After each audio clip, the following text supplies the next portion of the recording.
Hello, welcome to another episode of The Doctor Within. I'm John Rigdon, and I've got Charlie Ray, the owner of Nature's Outlet and Amplified Naturals. And I've got Dr. Pat Kennedy, who is a great chiropractor. He's helping me out right now, and he helps out a lot of people. So, Pillar of the community. yeah, both of you guys, honestly. So tonight's topic is it's a little controversial. It's something that people probably aren't hearing a lot, but it regards the current pandemic and the fact that we've had epidemics in this country.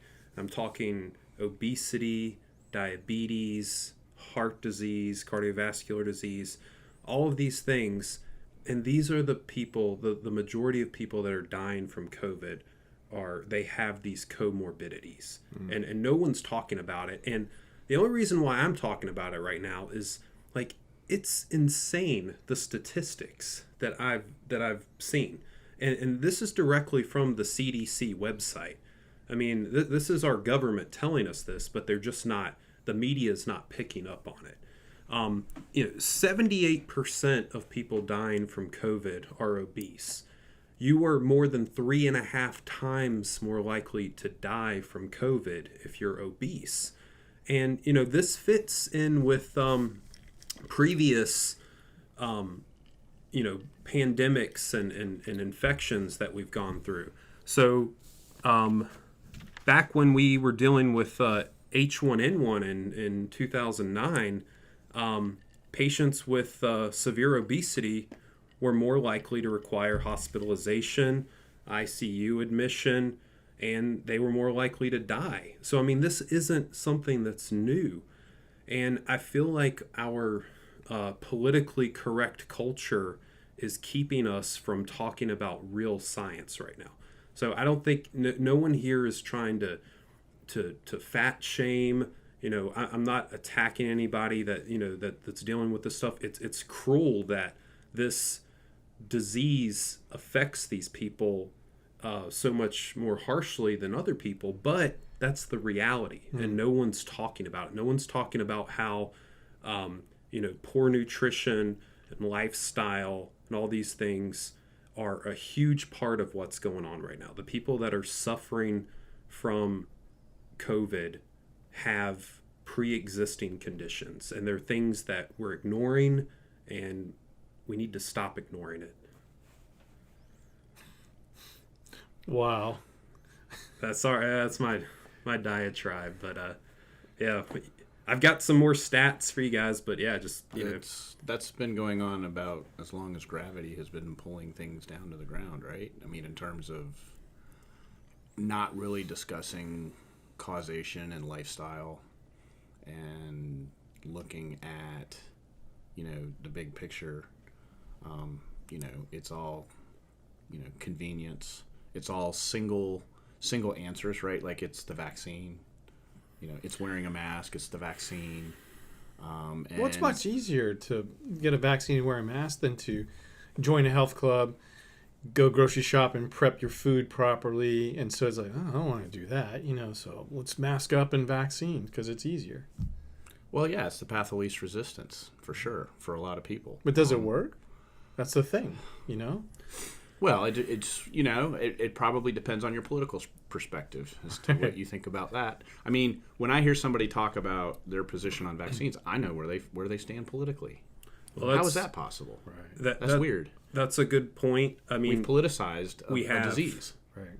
Which is bizarre. So there are all these headlines about how states that voted for Trump, those are because they are not following the guidelines. They're not getting vaccinated at the high rates, and they're not doing the mask mandates.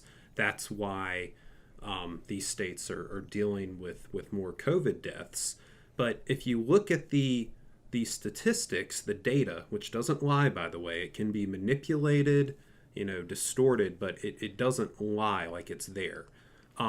So 8 of the 13 states, and I'm including Washington, D.C. in this as a district, with the highest rate of COVID deaths, all of those are in the top 10 of obesity rates. Alabama, Arkansas, Michigan, Mississippi, Louisiana, South Carolina, Tennessee, and Washington, D.C. Of course, Washington, D.C. and Michigan did not vote for Trump. And Washington, D.C., I think, it was probably 90% for Biden. So I'm pretty sure Washington, D.C. has probably some of the strictest mandates in place in the country, and people are dying at higher rates per capita than other places in the country. All of these states have obesity rates of 35% or higher. Over a third of their population is obese. Well, I think that stat's probably low even. Yeah. Yeah, I've seen data that maybe it's even higher. It's higher than that. But and I don't want to be the Debbie Downer, but I lost a good friend this week. Not to death, but I lost a good friend this week because we were talking about the pandemic, doing Facebook messaging and all that stuff, and she posted this thing about how it was a cartoon basically, and it was about the fact that the reason why we don't see the smallpox scar anymore is because the vaccine worked to eradicate smallpox. And so I'm one of those data geeks, and so I looked up the whole history of smallpox, and so she was basically saying, like you just said, hey, if we would mask up and vaccinate, we'd be done with this thing, right? Simple. Instead of joining a health club and get exercise and eat properly and take some supplements, that's too much work. So I listened to her argument, and she was trying to get people to, hey, it worked. We got rid of smallpox. We can get rid of COVID.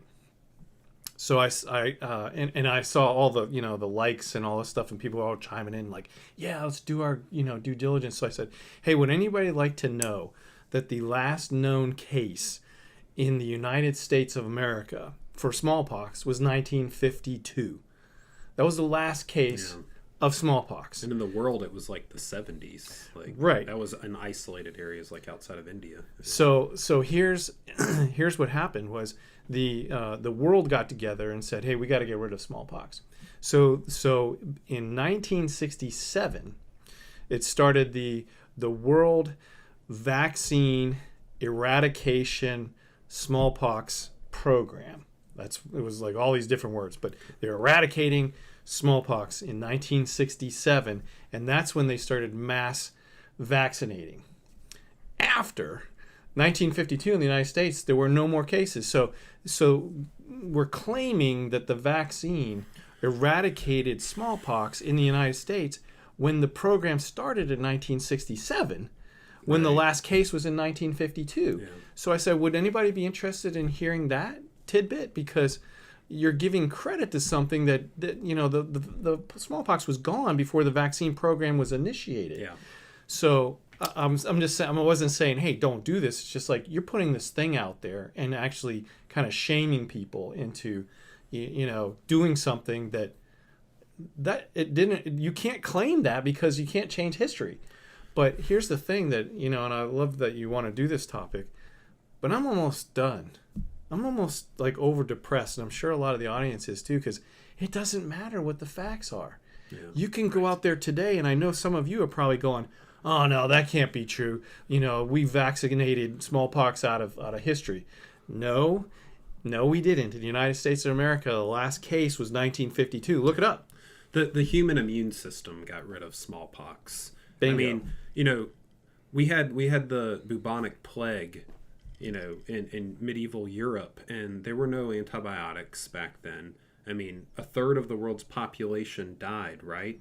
But 2/3 of the world's population had natural immunity. And yeah, it's terrible that many people died. That's horrendous. It's one of the greatest tragedies in humanity.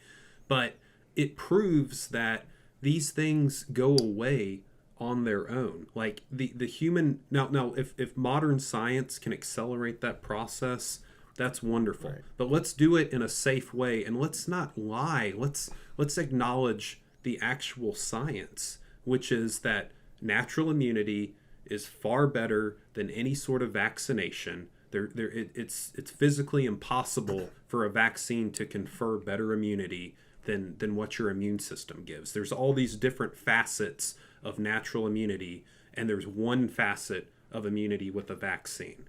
I mean, how could it be better? How could it last longer? Those are lies, and they know it. All you have to do is perpetuate a lie over and over again, and then it becomes truth. And when I was driving, that can be solved with infinite booster scheduling. Yeah, what about that? I mean, the natural immunity, supposedly, initially they were saying it didn't confer immunity as long as the vaccine did, and they said it was 6 to 8 months. That was their guess. It's probably far longer than that. Yeah. Now the booster shots are needed after 5 months. Well, so that was a lie. That was a lie. I'm going to risk hijacking this entire conversation with what I want to say here, and that is, these experts, if you go backwards and look at their bold, authoritative pronouncements and then what actually happened, they're at best, they are guessing. And I would also like to say that we're not even through this thing yet, so we don't know what the downstream effects of a lot of this is. Is COVID going to just fade out on its own? Is it going to become something like the common cold? Are the vaccines going to have long-term effects? We're just going to have to wait and see. I mean, we've done one of the largest scale science experiments with these vaccines. Now, look, the motivations are clear. The intentions are good. I'm just saying we're going to have to wait and see. And these people, because it's been politicized, are speaking in terms of, it's absolutely good to get a vaccine and that you're absolutely a moral person to get a vaccine and all of that. And I'm like, not so fast. Yeah. So those are great points. I know we sort of got a little bit off topic. I just want to throw right quick some more facts at you guys. What was the topic anyway? So the huge correlation between comorbidities and poor outcomes from COVID. So when someone is obese, they have more adipose tissue, right? More fat tissue, more fat cells. Fat cells are going to have a lot of these ACE2 receptor sites. So which is that's the site that the spike protein latches onto and infects us with. So if you're obese, you're giving the virus more opportunities to spread through your body. You also have decreased lung capacity because your organs are kind of crushed when you're obese. There's everything's being like compressed and stuff. There's only so much room in the human body, and body has to work harder to move more blood. So everyone that gets COVID, they're suffering from lower oxygen levels, and they get some fluid buildup in the lungs. A healthy individual is able to overcome that because they're at 100% or close to it, and now they're down to 90-80%. But if you're obese, you're starting out at a much lower level already, and so you're going down to dangerously low oxygen levels, lung capacity levels. The other thing is that they, on a daily basis in their life, they deal with chronic low-grade inflammation. The virus makes that worse. So they're in a constant state of inflammation in their body, and now they get an infection, and their immune system responds to it and creates all this extra inflammation. And again, they're already at a dangerous level, and it just puts them at a much greater risk. And they know that this is going on, but they're not talking about it. And when people do talk about it, like the CEO of that salad restaurant, they get canceled. They get attacked and destroyed and called insensitive.